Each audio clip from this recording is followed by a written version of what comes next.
Você tem que tirar a mão de seu pai da cabeça, comadre.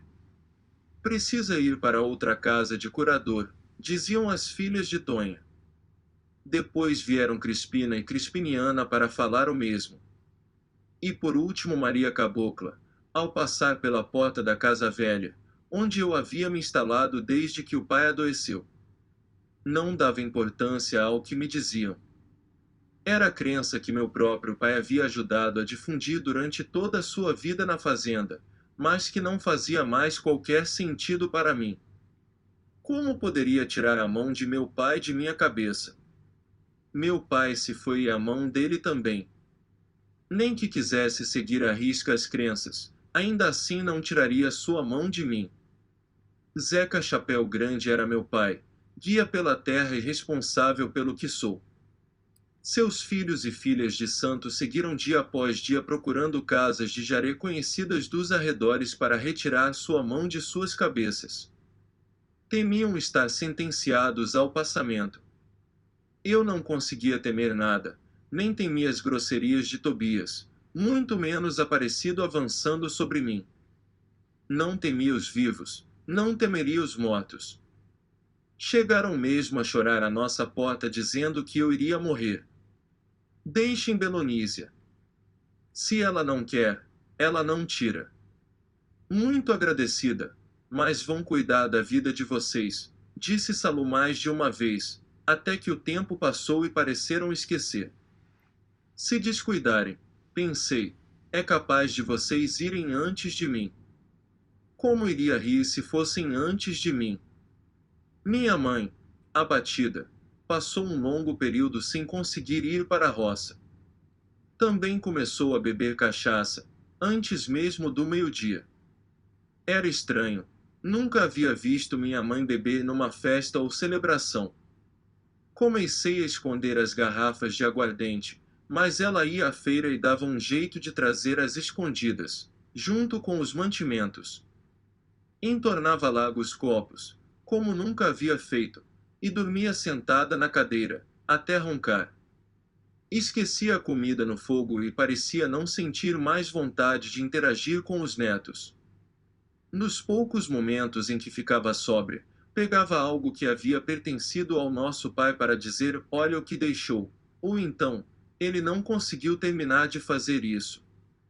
As recordações tomavam conta de seu dia quando alguém aparecia pedindo ajuda para algum problema, acostumados que estavam a tratar suas mazelas com Zeca.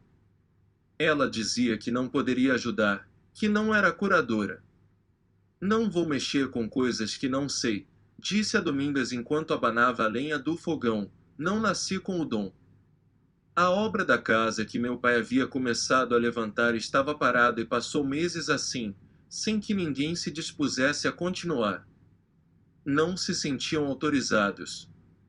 Minha mãe bateu o pé olhando para o mato que começava a crescer em volta da casa. Vou desmanchar aquela casa. Não quero mais sair daqui.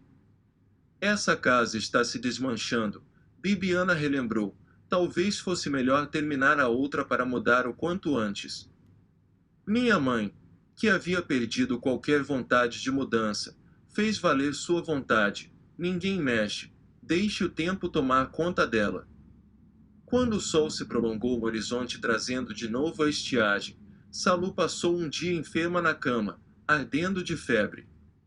Dona Tonha veio visitá-la. Ficaram as duas no quarto, conversando baixo. No dia seguinte, me disse que iria para a cachoeira, que estava entregue à bebida por obrigação que não cumpria dos encantados, que meu pai havia deixado. Dona Tonha a acompanharia. Considerou que naquele momento precisava retirar a mão do marido da cabeça. Partiu para encontrar o curador, e fiquei sozinha em casa. Retomei o movimento do roçado porque queria tentar fazer as coisas voltarem a parecer como antes. Pensava que continuar trabalhando era a única maneira de recordar meu pai de uma forma que não fosse mais tão doída. Me coloquei nas trilhas com meu irmão, e de fato, arar a terra, plantar, colher, consertar seca, foram me curando de sua ausência, da mesma maneira que haviam me curado da tristeza que senti ao deixar a casa para viver com Tobias. Da mesma forma de quando fiquei viúva, foi o que me sustentou nas terras da beira do Santo Antônio. Foi das coisas que nasceram de novo em minhas mãos que pensei sobre o rumo que tomaríamos sem a liderança de nosso pai. Como seria tudo sem as forças dos encantados, que por tanto tempo haviam estado entre nós? Por último, Salu retornou à fazenda depois da viagem à cachoeira e disse que iria terminar de construir a casa. Disse também que não triscaria mais em bebida. A decisão trouxe alívio. Em pouco tempo, a casa que meu pai havia deixado com a construção encaminhada ficou pronta. Limpamos o terreno do mato que havia crescido. Preparamos tudo para a mudança. O mesmo pai de santo que havia cuidado de minha mãe em Cachoeira veio até Água Negra para orientar a transferência de uma casa para outra. Na casa velha havia vivido um homem poderoso que movimentava energias entre o mundo dos vivos e dos mortos. Moveu sentimentos bons e ruins, curou a terra, curou pessoas, evocou espíritos da natureza. Então tudo que havia vivido, todo o movimento de seu mundo de fé estava pairando naquele espaço, e deveria ser encaminhado a um destino. Ela seria desmanchada. Retiraram portas, janelas e o junco que recobria o teto. O pai de santo bateu com ervas nas paredes e entoou cantigas que nunca havia escutado nas brincadeiras de Jaré. Se tiver alguma fossa nessa casa, a senhora vai querer, Dona Salustiana. Para seguir a sina de seu marido, perguntou o velho. Não, respondeu sem hesitar, com olhos firmes no que o benzedor fazia. Então, posso tomar para mim? Parou com as folhas no ar enquanto acompanhava ao lado de minha mãe. Pode, foi o que respondeu. O velho não tocou em nenhuma parede. Não retirou nenhuma forquilha. O tempo se incumbiu de desmanchar a casa antiga.